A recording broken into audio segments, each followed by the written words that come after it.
അങ്ങോട്ട് തന്നെ രാവിലെ എണീച്ചതിൻ്റെ ഒരു പ്ലസ് പോയിന്റ് എന്താണെന്ന് ചോദിച്ചാൽ എനിക്ക് കുറേ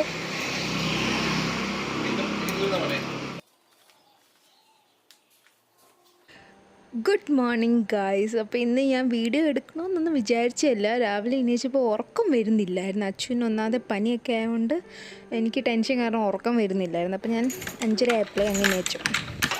രാവിലെ എണീച്ചതുകൊണ്ട് ഞാൻ കതകൊക്കെ തുറന്ന് നോക്കിയപ്പോൾ നല്ല തണുത്ത കാറ്റും നല്ലൊരു സുഖമായിട്ട് ഇങ്ങനെ നോക്കി ഇങ്ങനെ നിൽക്കുക. നല്ലൊരു വൈബായിരുന്നു. ഞാൻ അപ്പോൾ കുറച്ചേരം ഇങ്ങനെ നോക്കിയൊക്കെ വെളിയിൽ നിന്ന് കഴിഞ്ഞിട്ട് പിന്നെ അകത്ത് കയറി. അപ്പോൾ ഞാൻ അവിടുത്തെ എന്തായാലും രാവിലെ എണീച്ചയല്ലേ, സാധാരണ ഇങ്ങനെ എണീക്കാറില്ല. അപ്പോൾ എണീച്ചപ്പം നമുക്കൊന്ന് പ്രൊഡക്റ്റീവ് ആയേക്കാം. രാവിലെ എണീച്ച ഉടനെ ഞാൻ എളുപ്പം പിന്നെ കുളിച്ചു. കാരണം അച്ഛന് വയ്യാത്തതുകൊണ്ട് പിന്നെ ഇന്നൊരു ഇറിറ്റേറ്റഡ് ആയിട്ടുള്ള ഡേ ആയിരിക്കും അവന്. അതിന് വേണ്ടി ഞാൻ എല്ലാം പണി എളുപ്പം ചെയ്യാൻ നോക്കി. തുണി മടക്കാനുണ്ടായിരുന്നു, തുണിയെല്ലാം മടക്കി വെച്ചു. അങ്ങനെ ഞാൻ ലെയറായിട്ട് ഇങ്ങനെ ആദ്യം എല്ലാം ഒന്ന് മടക്കി വെച്ചിട്ട് പിന്നെ ഓരോ ആൾക്കാരുടെ കബോർഡിൽ ചെന്നാണ് സാധാരണ ഞാൻ വെക്കാറുള്ളത്. അപ്പോൾ രാവിലത്തെ തുണി മടക്ക പരിപാടി എല്ലാം കഴിഞ്ഞ് തൂക്കാൻ പോയി. കാരണം നമ്മൾ ടൈം യൂട്ടിലൈസ് ചെയ്യാനുള്ളൂ. അപ്പം ഞാൻ രാവിലെ എളുപ്പം തൂത്ത് തുടച്ച്, രാവിലെ ആകുമ്പോൾ നമുക്കൊരു ഡിസ്റ്റർബൻസും ഇല്ലെങ്കിൽ നമുക്ക് എളുപ്പം നമ്മളുടെ കാര്യങ്ങളൊക്കെ നടക്കും. കുഞ്ഞൊക്കെ ഉണർന്നിരിക്കുവാണെങ്കിൽ പിന്നെ പണിയൊക്കെ തീരാൻ ഒത്തിരി ലേറ്റാകും. കുറേ ഞാൻ തൂക്കും, അവൻ പുറകെ അവിടെ വന്ന് നിൽക്കും. അങ്ങനെ ആകുമ്പോൾ നമ്മളുടെ സമയം ഡബിൾ സമയം എടുക്കും. അത് കാരണം ഞാൻ ഇങ്ങനെ എളുപ്പം എത്ര പണി എനിക്ക് ഒതുക്കാൻ പറ്റുമോ അത്രയും മാക്സിമം ചെയ്യാമെന്ന് വിചാരിച്ചു. പിന്നെ ഒരു വയ്യാതിരിക്കുമ്പോൾ നമുക്കറിയാമല്ലോ, കുഞ്ഞുങ്ങൾ ഇച്ചിരി ഇറിറ്റേറ്റഡ് ആയിരിക്കും, നമ്മൾ കയ്യിന് താഴത്തില്ല. തൂത്തെല്ലാം കഴിഞ്ഞിട്ട് ഞാൻ ഒന്ന് നോക്കാൻ പോയി. രണ്ടുപേരും എണീച്ചോ, രണ്ടുപേരും നല്ല ഉറക്കത്തിലായിരുന്നു. അപ്പം എന്തായാലും സമയമുണ്ടെന്ന് എനിക്കറിയാം. അതുകൊണ്ട് ഞാൻ പിന്നെ എന്നാൽ എളുപ്പം നമുക്ക് തുടയ്ക്കുകയും കൂടി ചെയ്യാമെന്ന് വിചാരിച്ചു. അങ്ങനെ എളുപ്പം മോബൊക്കെ എടുത്ത് ഞാൻ ആദ്യം വെളിയിൽ തുടയ്ക്കാമെന്ന് ഓർത്തു. കാരണം അവിടെ വെളിയിൽ അങ്ങോട്ട് നിന്ന് അച്ചു കരഞ്ഞാൽ എളുപ്പം അങ്ങനെ അറിയാൻ പറ്റത്തില്ല. അത് കാരണം ഞാൻ എളുപ്പം വെളിയിൽ ആദ്യം തുടച്ചിട്ട് അകത്തോട്ട് പിന്നെ എല്ലാം തുടച്ചു. നമ്മൾ രാവിലെ കുളിയും തൂപ്പും തുടപ്പും ഇത്രയും കഴിഞ്ഞാൽ തന്നെ നമ്മളൊരു ദിവസത്തെ പകുതി ടാസ്ക് കഴിഞ്ഞെന്ന് പറയാം. പിന്നെ ഇവിടെ ഇപ്പം 2-3 ട്രിപ്പാട്ടെ എന്നും താഴെ തൂക്കുന്നത്. കാരണം ഇവിടെ അച്ചു എന്തെങ്കിലും കഴിക്കും താഴെ ഇടും, ദിയ എന്തെങ്കിലും കഴിക്കും താഴെ ഇടും. അങ്ങനെ തുടയ്ക്കുന്ന പണിയെല്ലാം കഴിഞ്ഞിട്ട് നെക്സ്റ്റ് എൻ്റെ ടാസ്ക് വരുന്നതാണ് തുണി കഴുകുന്നത്.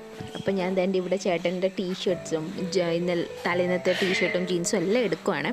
പിന്നെ ചില ദിവസം നമ്മളിങ്ങനെ ടീഷർട്ടും ഒക്കെ ചെക്ക് ചെയ്യുമ്പോൾ നമുക്ക് ഇതിൻ്റെ ടോക്കൺ മണി കിട്ടും. അപ്പോൾ നമ്മൾ ഈ പൈസ സൂക്ഷിച്ച് വെക്കും.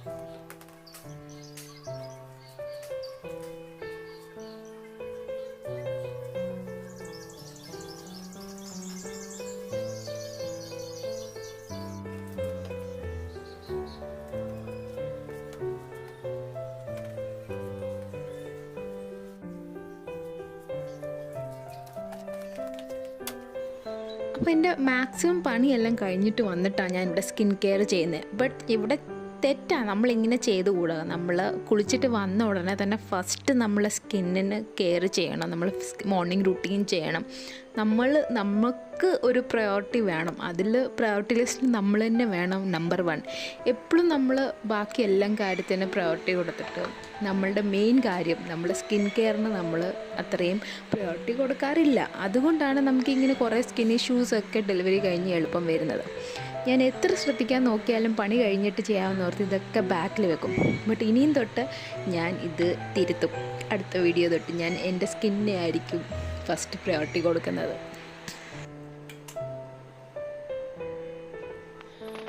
അങ്ങനെ എൻ്റെ അത്യാവശ്യം എല്ലാം മെയിൻ പരിപാടികൾ ഇവരിനേക്കുന്നതിനെക്കാട്ടി മുമ്പേ എനിക്ക് ചെയ്യാൻ മാക്സിമം എത്രയും പറ്റും അത്രയെല്ലാം ചെയ്തു. തൂത്ത് തുടച്ച് കഴിഞ്ഞു, തുണി വിരിച്ച് കഴിഞ്ഞു, കുളി കഴിഞ്ഞു. അങ്ങനെ മെയിൻ എന്തൊക്കെയാണോ പരിപാടി അതെല്ലാം കഴിഞ്ഞു. ഇവർ ഇന്നേച്ച് കഴിഞ്ഞാൽ ഇവരുടെ പുറവിലായിരിക്കും. പിന്നെ അച്ഛന് ഒന്നാതെ പനിയും ജലദോഷമൊക്കെ, പിന്നെ അവന് ദിയയ്ക്ക് അവധിയും കൂടെയാണ്. അതാണ് മെയിൻ ഹൈലൈറ്റ്. അച്ഛനും വയ്യ, അവളും ഒട്ടും റെസ്റ്റ് കൊടുക്കില്ല. രണ്ടും കൂടെ ഭയങ്കര പരിപാടിയൊക്കെ ആയിരിക്കും. അപ്പം അതിന് ഞാനൊന്ന് നേരത്തെ എൻ്റെ കാര്യങ്ങളൊക്കെ ഒന്ന് ഇച്ചിരി തീർത്ത് വെച്ചാൽ പിന്നെ ഇവരുടെ പുറകെ ഓടാമല്ലോ. രാവിലെ എണീച്ചതിൻ്റെ ഒരു പ്ലസ് പോയിൻ്റ് എന്താണെന്ന് ചോദിച്ചാൽ എനിക്ക് കുറേ കാര്യങ്ങൾ ചെയ്തു തീർക്കാൻ പറ്റി. ഞാൻ എന്നും വിചാരിക്കും കേട്ടോ, എനിക്ക് രാവിലെ ഒന്ന് എണീക്കണം, എളുപ്പം എണീക്കണം, ഒരു 5:30 ആകുമ്പോൾ എണീക്കണം ഞാൻ എന്നും വിചാരിക്കും. പക്ഷെ നടക്കത്തില്ല. മടിയാണോ എന്താണെന്ന് അറിയത്തില്ല, ക്ഷീണമാണോ എന്തോ അറിയത്തില്ല, നടക്കത്തില്ല. അപ്പം ഇന്ന് ഞാൻ അച്ഛന് മരുന്ന് കൊടുക്കാൻ 5 മണിക്ക് എണീച്ചപ്പം കുറേ നേരം അങ്ങോട്ടൊക്കെ കിടന്നു. എന്നാൽ കുറച്ച് നേരം ഉറങ്ങാനൊക്കെ ട്രൈ ചെയ്യാമെന്നൊക്കെ വിചാരിച്ചു. ബട്ട് ഉറങ്ങാൻ പറ്റിയില്ല. അവന് പനി ഉണ്ടായ കാരണം എനിക്ക് ടെൻഷനായിരുന്നു, അതുകൊണ്ട് ഞാൻ ഉറങ്ങിയില്ല. അതാണ് ഫസ്റ്റ് റീസൺ. പിന്നെ കുറച്ച് നേരം കിടന്നു കഴിഞ്ഞപ്പോൾ ഞാൻ വിചാരിച്ചു ഇനി എണീച്ച് പണികളെല്ലാം എളുപ്പം തീർക്കാം. അതോർത്താണ് ഞാൻ ഇന്ന് രാവിലെ എളുപ്പം എണീച്ചത്. എന്തായാലും എണീച്ചത് നല്ല കാര്യമായിരുന്നു എനിക്കിപ്പം തോന്നുന്നു. എന്നും എനിക്കിങ്ങനെ എണീക്കാൻ പറ്റട്ടെ. അതാണ് കാരണം എണീച്ചാൽ നമ്മൾ മാക്സിമം പണി നമുക്ക് എളുപ്പം നല്ല സ്പീഡിൽ ചെയ്ത് തീർക്കാം. അല്ലെങ്കിൽ കുഞ്ഞൊക്കെ ഉണർന്നിരിക്കുന്ന സമയത്താണെങ്കിൽ നമുക്ക് അത്രയും സ്പീഡിൽ കാര്യങ്ങൾ പോകത്തില്ല. അതാണ്. ഇവരിനേക്കട്ടെ. ഓ അച്ചോട്ടനെ എന്തിനാ അയ്യോ അച്ചോട്ടാ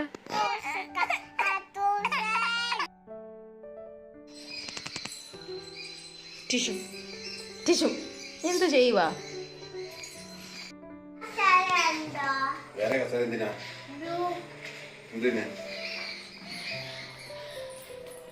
നീ ഉമ്മ കൊടുക്കുന്നുണ്ടോ?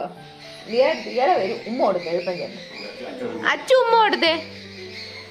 അച്ഛന് രാവിലെ അതുകൊണ്ട് അവൻ ഇറങ്ങുന്ന. എവിടെ പോവാ?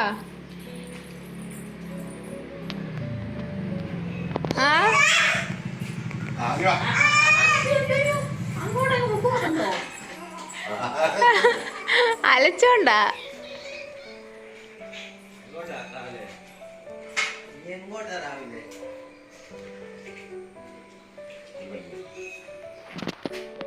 ദിയ ഗേറ്റ് അടയ്ക്കുന്നു പോയി. അന്നേരം കൊടുത്തേ 5 മണിക്ക് മരുന്ന്.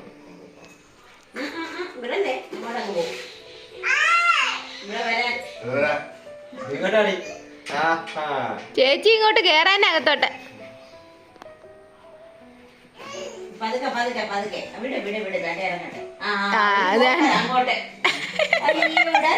ഒറ്റ ഒരു ഓട്ടം കൊടുക്കും. വേണ്ട ഇവിടെ പാ. നീ കേറും മോനെ. അച്ചു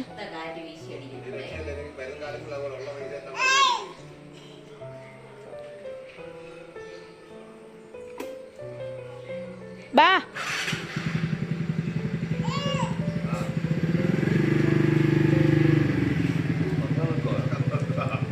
തുറക്കണ്ട, നീ കേറ്.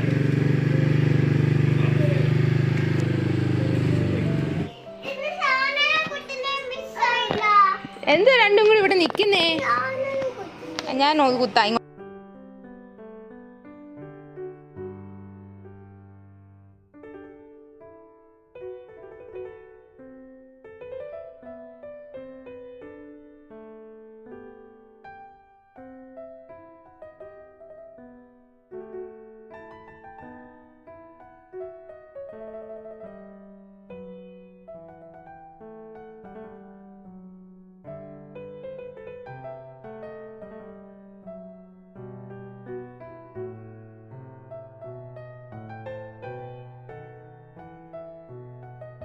അച്ചുട്ടി ബാ കഴിക്കാം. അച്ചുട്ടി ബാടാ.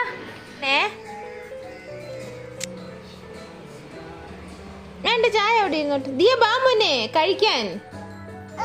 ചായ അവിടെ ഇരുന്നോട്ട് മോൻ. ഇത് ചൂടാ ചൂട് ചൂട് ചൂട് ചൂട് ചൂട് ചായ ചൂടാ